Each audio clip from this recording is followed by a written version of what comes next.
गणेश जी और कार्तिक दोनों एक दूसरे से बहुत प्रेम करते थे। साथ खेलते, साथ खाना खाते, मगर दोनों के बीच लड़ाई भी काफी होती थी। ऐसी ही एक लड़ाई के बारे में हम आज आपको बताने वाले हैं।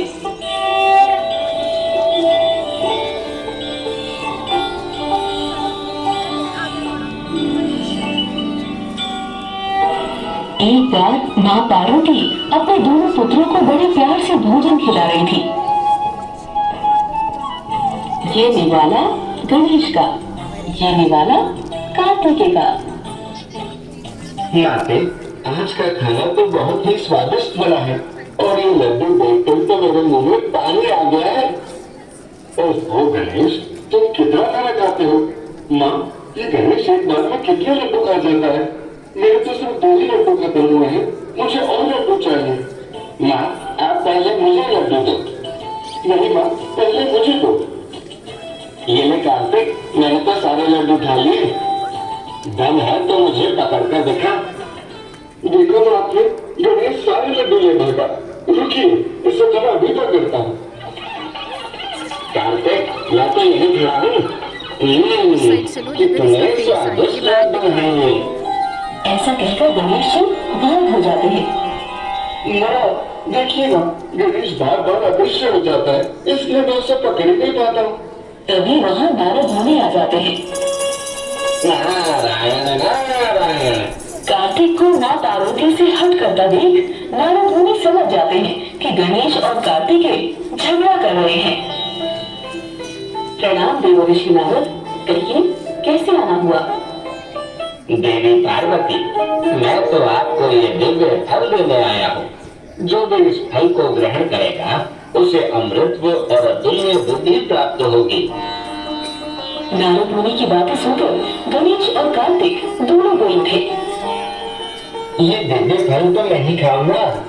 नहीं गणेश, मैं तुमसे बड़ा हूँ, ये फल तो मैं ही खाऊंगा। अरे अरे बच्चों, झगड़ा करना बंद करो अब। मेरे लिए तो तुम दोनों बराबर हो। नहीं माँ, अब इस प्रश्न का उत्तर केवल पिताजी ही दे सकते हैं। सब मिलकर भगवान शिव के पास पहुँचे। माता पार्वती ने उन्हें सारी बात बताई। प्रभु, अब आप ही इन दोनों को समझाइए। पिताश्री, आप ही बताइए। मैं कार्तिक से बड़ा हूँ, इसलिए मुझे ये फल मिलना चाहिए। देख लिया, दोनों ही अपने आप को बड़ा बनाने पर उतरे हैं। देव ऋषि नारद, अगर आपके पास इस समस्या का कोई हल है तो हमें बताइए। नारायण नारायण। प्रभु, इन गुत्थी को सुलझाने के लिए मेरे पास एक तरकीब है। मैं तुम दोनों के सामने एक चुनौती रखता हूँ। जो जीतेगा वही इस फल का असली हकदार होगा और वही बड़ा भाई माना जाएगा। कैसी चुनौती देव ऋषि नारद? तुम दोनों को पृथ्वी की परिक्रमा करनी होगी। दोनों में से जो प्रथम पृथ्वी की 3 बार परिक्रमा करके पहले आएगा उसे विजय घोषित करके फल दिया जाएगा। मुझे तो ये सर्वोत्तम सुझाव लगता है। मुझे ये चुनौती स्वीकार है। फिर तो विजेता मैं ही बनूंगा। मुझे आशीर्वाद दीजिए माता श्री, पिता श्री। विजेता कैसे बनोगे गणेश? तुम्हारा वाहन तो मूषक है और मेरा मुंह। मेरे वाहन की रफ्तार मूषक से काफी ज्यादा है।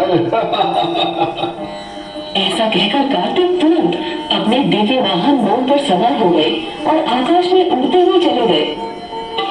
मेरा वाहन मूषक तो उड़ नहीं सकता और कितना भी तेज क्यों न दौड़ ले, फिर भी मोर के सामने जीतना तो असंभव होगा। मुझे कुछ और तरकीब लगानी पड़ेगी। तब उन्हें एक विचार सूझा। वो मन ही मन मुस्कुराए और बोले, तुम चिंता मत करो मूषक, तेज रफ्तार की जरूरत नहीं पड़ेगी। माताश्री, पिताश्री, आप दोनों ही कृपया साथ में विराजमान हो जाइए। गणेश जी ने अपने हाथ जोड़े और भक्ति के साथ भगवान शिव और पार्वती के समक्ष चक्कर लगाने लगे। गणेश को ऐसा करता देख भगवान शंकर, माता पार्वती और देवर्षि नारद चकित रह गए। तो सोचने लगे कि बाल गणेश ये क्या कर रहे हैं।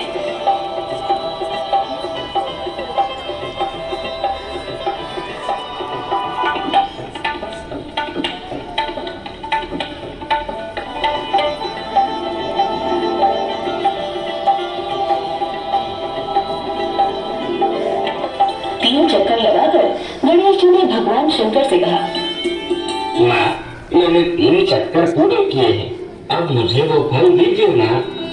मगर पुत्र, तुमने तो हमारे इर्द गिर्द चक्कर लगाए, तुम तो विश्व के भ्रमण पर गए ही नहीं, तो हम कैसे कह सकते हैं कि तुम जीत गए?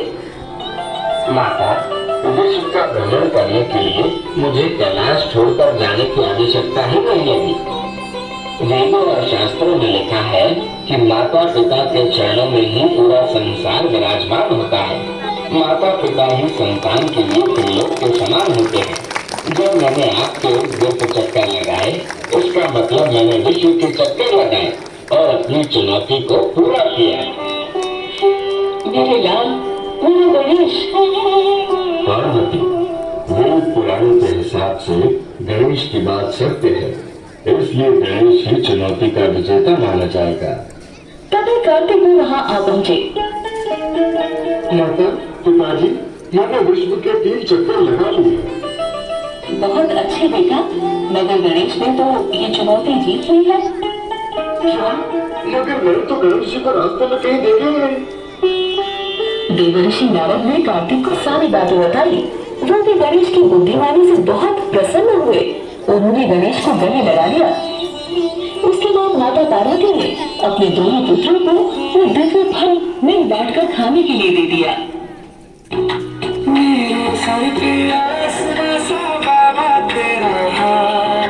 मेरे लिए तो सबसे पहले मेरे